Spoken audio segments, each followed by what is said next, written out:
Hi, kids. Well, hi, parents, families. We are promoting our own local authors. We had a challenge last month where we invited people to pick up one of our blank books and make up their own stories. Well, we made an example. We had by 5 librarians, and we had drew pictures and had a story. We took turns doing it. Well, we had one person who actually did the whole thing, and we've got lots of blank books left. If anybody else would like to get their own book read on air, we would be glad to give out some more. But we are going to highlight a book by our own Caelyn Wipperman of Bondurant. She is going into 6th grade. And I want to tell you a little something about her. She's the author of this book. The book is called Monkey Mayhem. Her favorite color is blue, and if you can guess, her favorite animal is a monkey. And we were asking a few questions. What kind of types of books does she like? She likes realistic books. She also, in addition to being good at writing and drawing, she also plays the piano and tuba.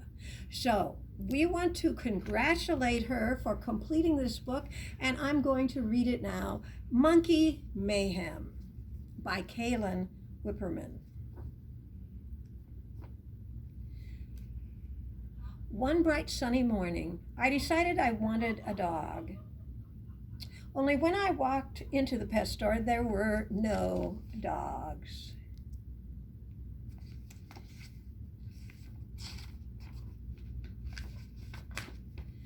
When I asked why there were no dogs, someone said that everyone had wanted monkeys. Okay, I'll take a monkey too, since there are no dogs, I told a worker. She went behind a set of doors and brought out a giant plastic cage, and inside there was a monkey. And along with the monkey, there were lots of small logs and vines and trees. Before I left, the pet store worker told me to make sure his cage was always locked. So I had to make sure it was locked before I left to go anywhere. You know, if I was going to the store, going to visit somebody else's house, going to work, wherever I was going, the cage had to be locked. I wonder if you can guess why. A few days later, I took my monkey outside. I had seen lots of people do this, so I knew how to do it. First, I needed to put a dog collar on my monkey and then add a leash. I have to admit, it did look pretty funny, only when we got to another house, he ran off, and I couldn't keep a hold of him. He ran off with the leash. He ran up to the door and he started pounding on the door. When I got to the door, I saw there was another monkey. I grabbed my monkey's leash and we kept walking. He seemed super interested in the flowers and the grass. That day when I got home after putting Maxie, my monkey, in his cage, I went outside, and so I planted some seeds to grow some flowers. Later that week, I also planted some grass, and I planted a tree, and I put up a fence so Maxie could run around outside. And I let him run around the house, and I took him on walks once a day, and he always wanted to run up to the door of that house that had the other monkey. One day I forgot to take him on his walk in the morning, so I let him go out into our yard. A few days after that, I found a monkey school where he could attend, and that was also the day that he said a word to me. He said, "Hi!" Wow, He is a smart monkey, I thought.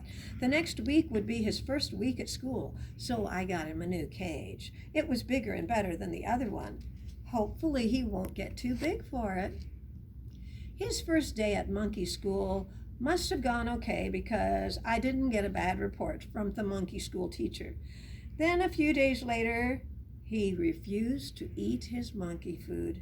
I didn't want him to starve, so I fed him some of my hamburger. He ate it really fast, so I decided to feed him hamburger every day. I let him out into the yard again every other day, so I didn't need to walk him every day. After we got into that schedule or routine, I let him outside alone. I let him go into the yard alone. I figured, what could happen to a monkey, right? Wrong, very wrong. When I went out to get him, he was nowhere to be seen. I went around town, but the other monkeys were gone too. I had managed to lose Maxie right before the monkey show that was happening tomorrow. And my monkey was in the show. What had I done? We looked everywhere, but there were no monkeys.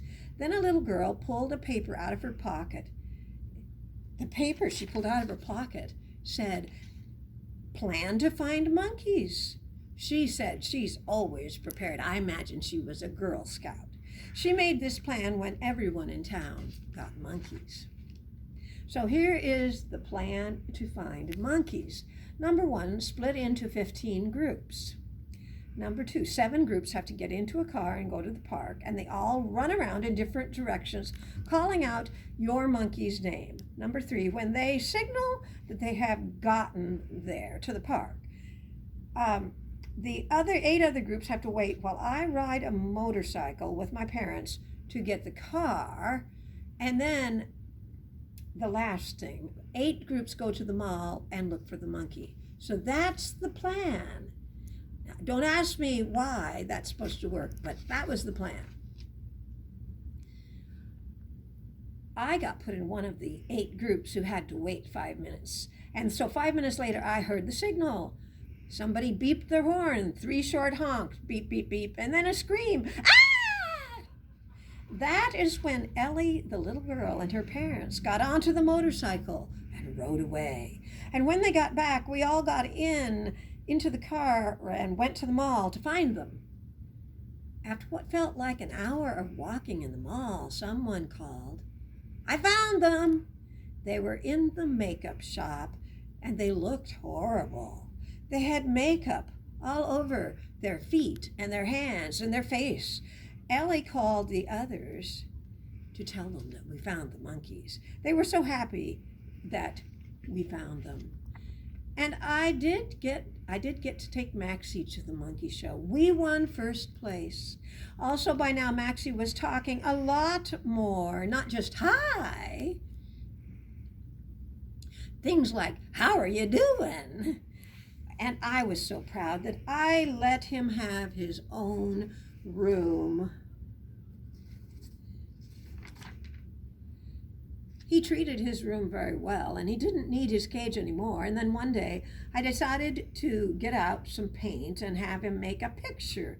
It was really a pretty picture. He called it the Round Round Sound. This is his picture, the Round Round Sound. I thought it was quite pretty.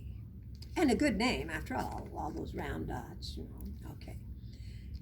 And of course, we had to put his name, Round Round Sound, by Maxie the monkey. Also, I got him what is called a monkey jumping toilet. It was a toilet that Maxie the monkey could use. And after I got it, I decided it was time to potty train him. I even got him to always go in the toilet after only 2 days. A month later, I got him a pool that we could put out in our yard. He really enjoys it. Whenever he is outside, I make sure that I am out there with him. I never want him to run away again. He's really fun to play with most of the time. When it had been exactly 1 year since I got Maxie the monkey, we had a party, a really big party. we invited everyone in town. The people that ended up coming were the other people who had monkeys. Maxie played with all the other monkeys a lot, but I made sure to keep an eye on him. And here is the invitation that she sent out to everyone to come to the party. And that is the end of the story about Maxie the monkey. And remember, the story was called Monkey Mayhem. Now, we would love to invite other people, kids or groups of families or grandchildren and a grandpa, to write some other stories. This was a really great story. We'd like to write some more, and we'd like to promote our own Bondurant Best Authors. So we hope to see you soon.